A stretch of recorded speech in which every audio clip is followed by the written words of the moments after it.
If you weren't 100% sure of the health of a peach or an apple, would you feed it to your children?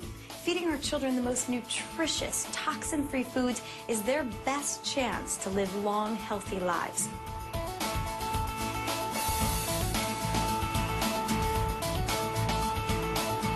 I'm at Stanford's Packard Children's Hospital to learn more.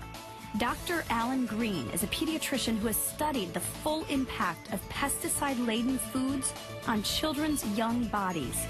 This is one doctor's appointment you do not want to miss. We did a study a couple of years ago where we measured the cord blood of babies right at the first moment after they were born, and we found an average of 200 industrial chemicals in them at the moment of birth. 200 at the moment of birth. 200 industrial chemicals in their young bodies at the moment of birth. All of the nutrition they're getting from mom is flowing in through the umbilical cord, and their immune system isn't yet mature and able to detoxify things. It's a very, very vulnerable time, and a time of great opportunity. If you're feeding them wonderful, healthy foods with all the best nutrients, then you're really setting them off for a great life. One of Dr. Green's primary concerns is the rise of developmental delays and weakened immune systems as a result of pesticides in food.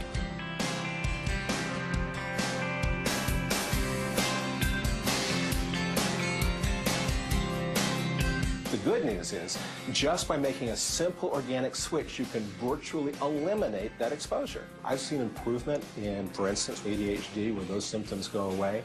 I've seen kids with chronic ear infections, for instance, when they switch to a diet of organic, whole, healthy, in-season foods and away from some of the toxins that their body was reacting to, the ear infections disappeared.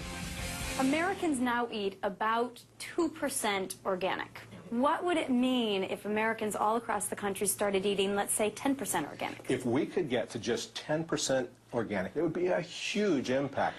We would get 53 million servings of fruits and vegetables with no detectable pesticides. If we could just get to 10% organic, it would help with global warming and climate change. It would be equivalent of taking 2 million cars off the road.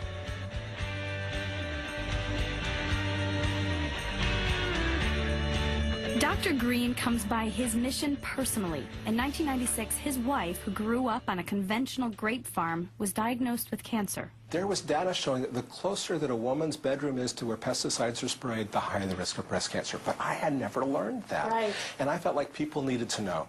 A combined medical and nutritional treatment helped Cheryl Green beat cancer. She is healthy today. I learned the power of foods, that we really are what we eat, the power of foods to prevent and to help our bodies heal.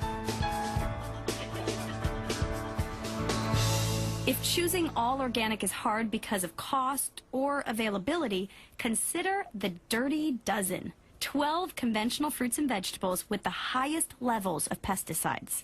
And when it comes to apple, it's not like you can just wash them off. It gets into the flesh of the apple. You can't wash it or peel it away. It's there.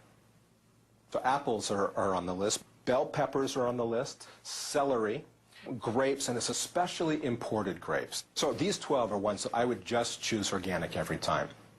You feed a plant healthy food, healthy soil, it grows into a really strong, healthy fruit or vegetable. Same thing with us. Feed us good, healthy things and we'll grow big and strong. Every bite of food is an investment in your body, or it's a debt your body's taking out, and oftentimes both. But let's make those investments really count. If you want more information on this Dirty Dozen list, if it went by a little too quickly, I'm going to have it online for you. Log on to discoveryhealth.com and the Dirty Dozen list will be right there. Dr. Green, thank you so much. Thank you, Sarah.